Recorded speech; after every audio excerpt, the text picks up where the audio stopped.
नमस्कार दोस्तों, स्वागत है आप सभी का हमारे चैनल शेयर मार्केट में। मैं हूं आपका दोस्त नवी और यहां पर बात करेंगे साउथ इंडिया बैंक के बारे में। तो देखिए, एक स्पेशली पीएसयू बैंक्स के बारे में बात करते हैं।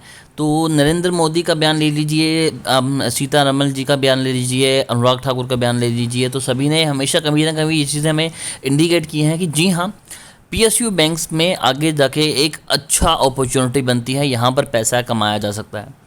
अगर आज बात करें साउथ इंडिया बैंक की, तो आपको तकरीबन 11% के जंप दिखाई दिए थे और 11% के बाद बंद होते होते 3-4% स्टॉक जो है वो नीचे आ गया। तो ओवरऑल देखें तो 4-4.5% स्टॉक नीचे आ चुका है, बट ये 11% तक सुबह अप था। तो अगर 11% अप था तो उसके बाद डाउन आया।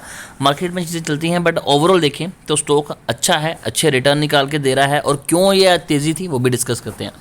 पिछले 5 दिनों में तकरीबन 10% की तेज़ी है, पिछले 1 मंथ में न्यूट्रल से रिटर्न है, 6 मंथ में 30% के पॉजिटिव रिटर्न स्टॉक ने दिए हैं। और मैक्स चार्ट यहाँ पर आप देख सकते हैं। नो डाउट स्टॉक अच्छा है, बहुत ज़बरदस्त है। और अगर हम यहाँ पर न्यूज़ में जाएँ तो हम यहाँ पर देख सकते हैं कि RBI appoint PR Seshadri as South India bank MD and CEO, stock zoomed 11%।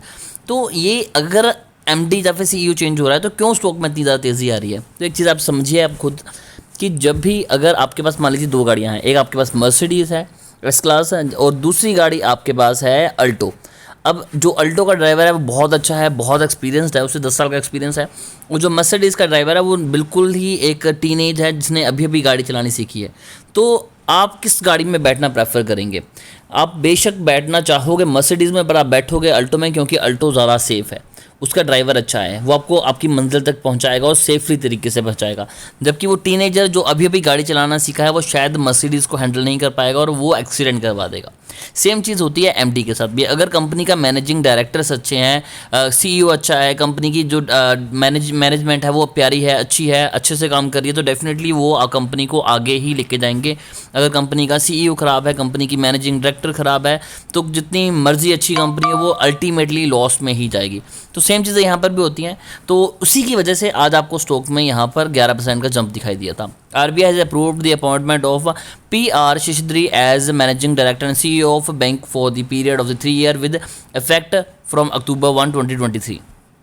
तो यहाँ पर अगर हम नीचे आते हैं, the share of South India bank zoomed over 11% to high of ₹23.45 on the heavy volume in the intraday deal on Friday in an otherwise week market after RBI approved the appointment of PR Seshadri as managing director of the CEO bank. अब जो managing director change हुए तो इसका मतलब ये नहीं है कि रातों रात ही बैंक की जो का है वो पलट हो जाएगी, बट हाँ, कंपनी अब इम्प्रूव ज़्यादा अच्छा करेगी। लोगों का जो फेथ है वो आप इसी चीज़ से आइडिया लगा सकते हैं कि 11% की तेज़ी एक ही दिन में आपको दिखाई दे रही है। तो 11% की तेज़ी कहीं ना कहीं ये दिखा रही है कि ये कंपनी के सेंटीमेंट काफ़ी ज़्यादा पॉजिटिव हैं, लोग यहाँ पर इन्वेस्टमेंट भी कर रहे हैं, ट्रेडिंग भी करना चाहते हैं, और जो बैंक है वो लाइमलाइट में आएगा। जितना ज़्यादा वॉल्यूम जनरेट होगा उतना ज़्यादा आपको बैंक में जंप भी दिखाई देंगे। तो पर्सनली मेरी तो एडवाइस है कि स्टॉक को अगर पहले से मैं कह रहा हूँ कि बाइंग करके चल सकते हैं, अभी तो ये और ज़्यादा पक्का हो चुका है कि अगर आप बाइंग करने के बारे में सोच रहे हैं इस पर्टिकुलर शेयर में, तो डेफिनेटली आंखें बंद करके बाई कीजिए। हैवी वॉल्यूम हैवी अमाउंट मत इन्वेस्ट कीजिएगा, बट हल्का फुल्का डेफिनेटली कर सकते हैं। फिर भी शेयर को लेकर अगर आपकी कोई भी क्वेरी रहती है तो कमेंट कीजिए, मेरी कोशिश होगी कि आपको अच्छी एडवाइस दें।